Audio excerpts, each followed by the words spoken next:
I want to take you now to Southern California, where officials are giving an update on the wildfires. Starting the road to recovery. Anita Stinson, who is the SBA Disaster Recovery Administrator. Thank you. Thank you so much, Madam Mayor, and I appreciate the introduction. I am a mere public affairs specialist, so thank you for the promotion. Ladies and gentlemen, as Mr. Fenton just said, I am one of the federal resource partners, and most people are not aware, because of our name, the Small Business Administration, that during disasters, we give resources to homeowners and renters, as well as small businesses and nonprofits.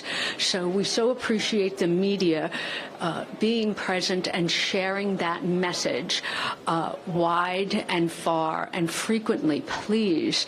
And what am I meaning by resources? The Small Business Administration has low-interest loans for homeowners, renters, small businesses, and nonprofits.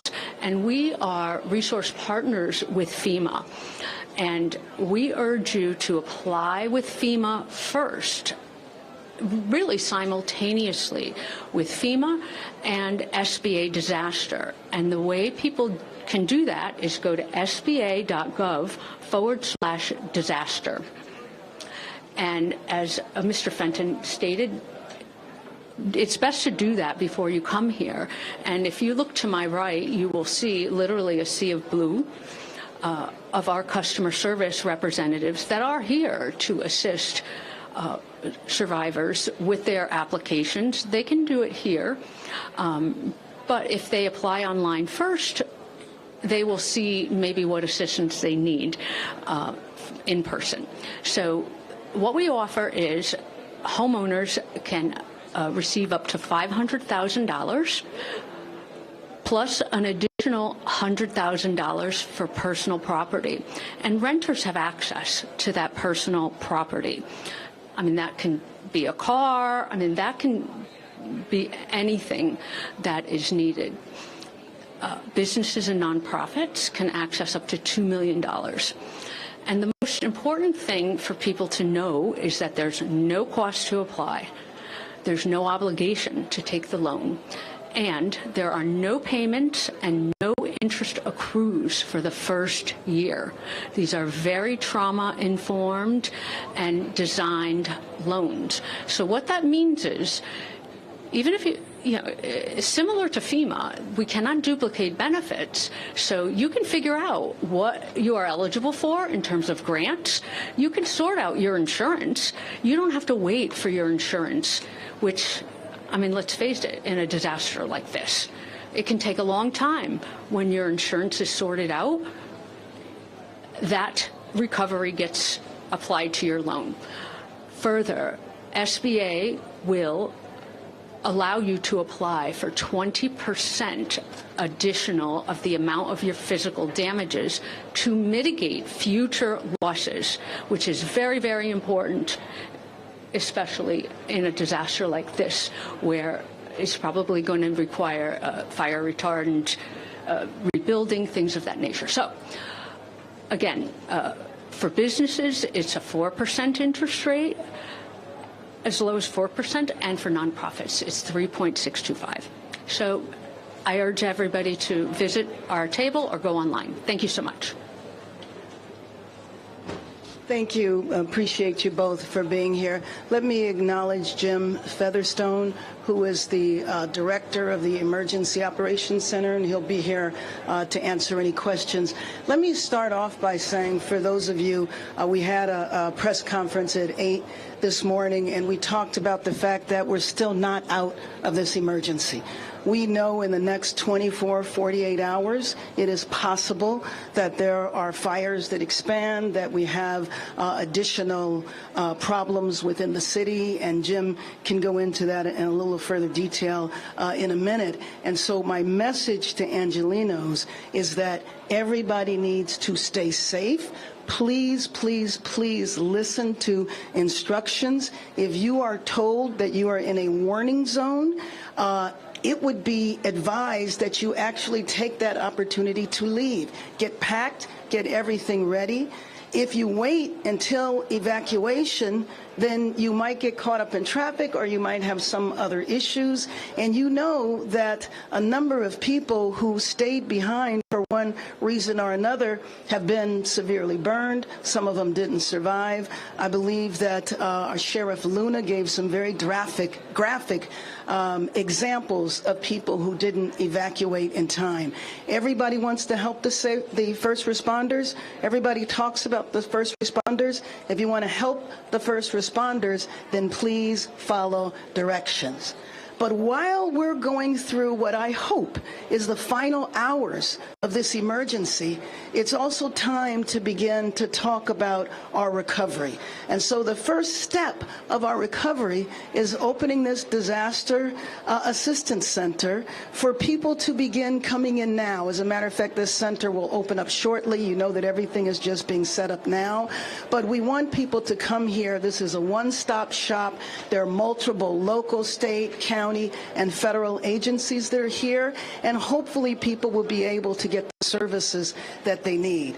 The other thing is that there is the disaster recovery, but then there's also the rebuilding. And so yesterday I issued an updated emergency declaration, and I also issued an executive directive that will help facilitate and fast-track the building. I was here in 92, I was here in 94, and I know one of the ways that we were able to get out of that crisis was to do everything we could to help people who had experienced damage or had their businesses or homes destroyed get up and together and back on their feet by beginning the rebuilding process. I appreciated you, Mr. Fenton, when you talked today, this morning, about how there's all sorts of misinformation in terms of what FEMA has to offer, what SBA has to offer, and that is the point of this center, is to be able to clarify some of that to make it easier for people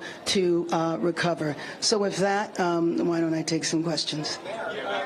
To that point about misinformation, what exactly are people entitled to from FEMA, and what are they not entitled to? Yeah, so the application process starts with individuals able to, that evacuated or homes were damaged, be able to get serious needs assistance, which is a one-time grant of up to $770. That covers basic needs while you're evacuating, things like gas, water, food, maybe if you're a family, consumables, those kind of things.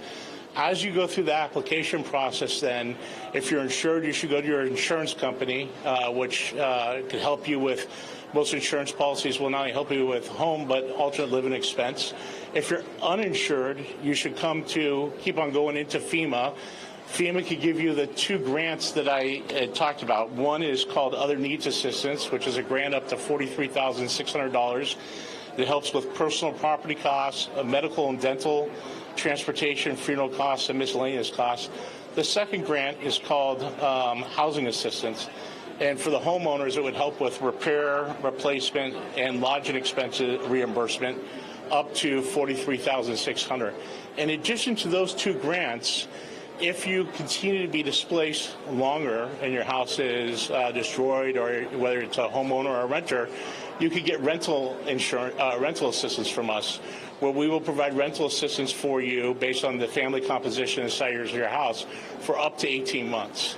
And if we get to a situation where rentals are not available, we also have other forms and other programs where we either bring in housing or we lease with apartments and create housing that way. This is a decision when we start getting to temporary housing and more of the longer-term housing needs that people have until we rebuild.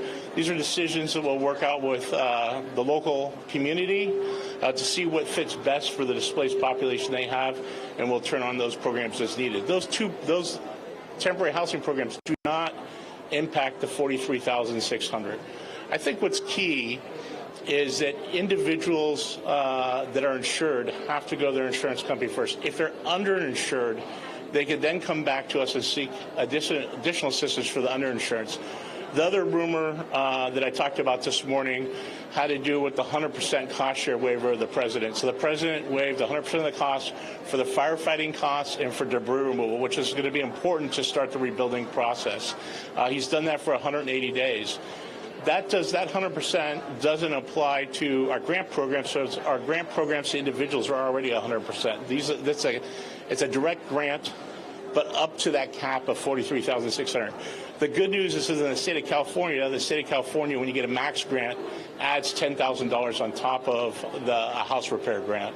So that's what you get from FEMA.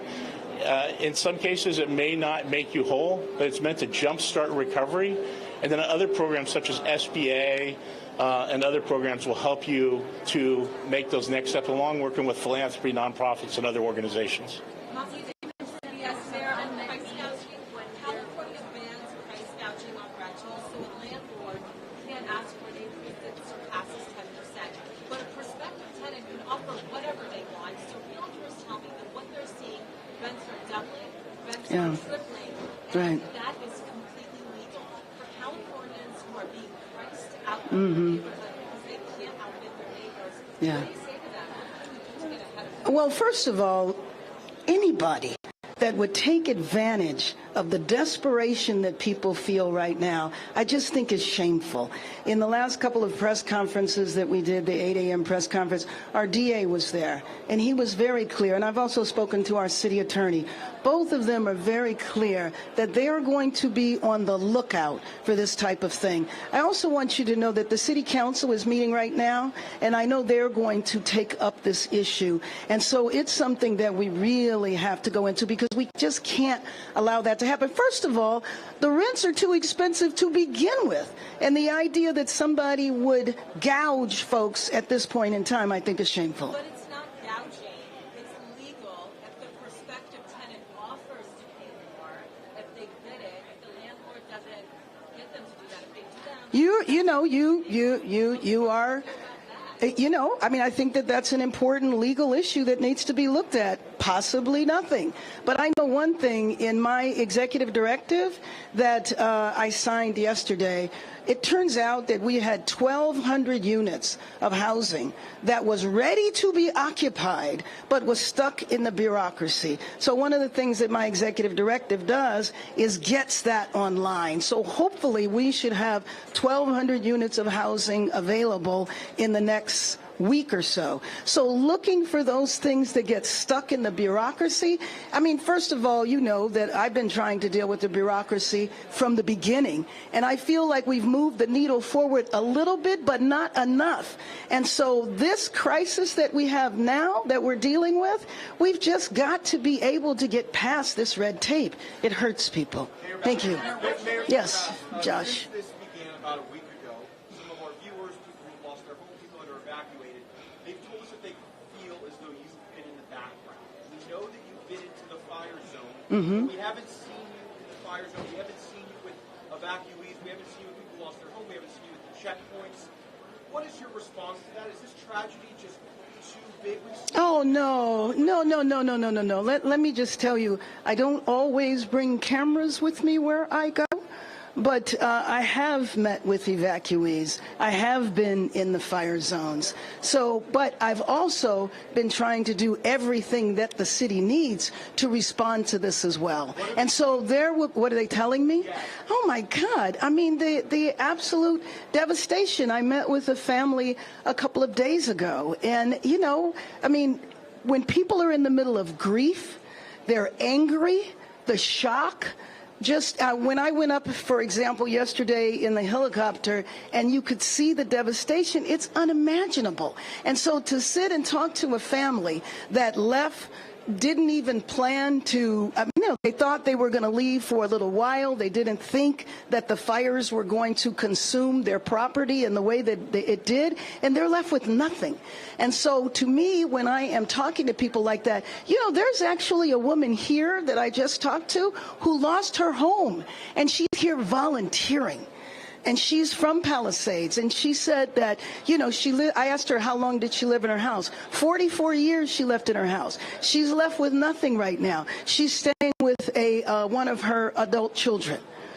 And what is your plan to combat the misinformation? Well, you know what? I know. Oh, my God. I mean, all you need to do is just add in the Internet. The misinformation, the disinformation. When Mr. Fenton was talking this morning, I'm not sure he mentioned it, but he has a whole web page now that is basically rumor control. So as you know, and you've heard a lot of claims of different things, it's really important to me personally to not get stuck in that, to be a person that is telling what is actually going on so people get real. We have been listening to officials give an update on resources being provided to people who have lost their homes and or businesses or had them damaged in the devastating wildfires in Southern California. So that's LA Mayor Karen Bass. She says Angelenos need to continue to stay safe and listen to instructions from public officials. We know winds are picking up. The threat is not over. She also talked about the ongoing threat of looting tragically in that area and misinformation. For now, we're going to take a quick break. Stay with us. You're watching CBS News 24/7.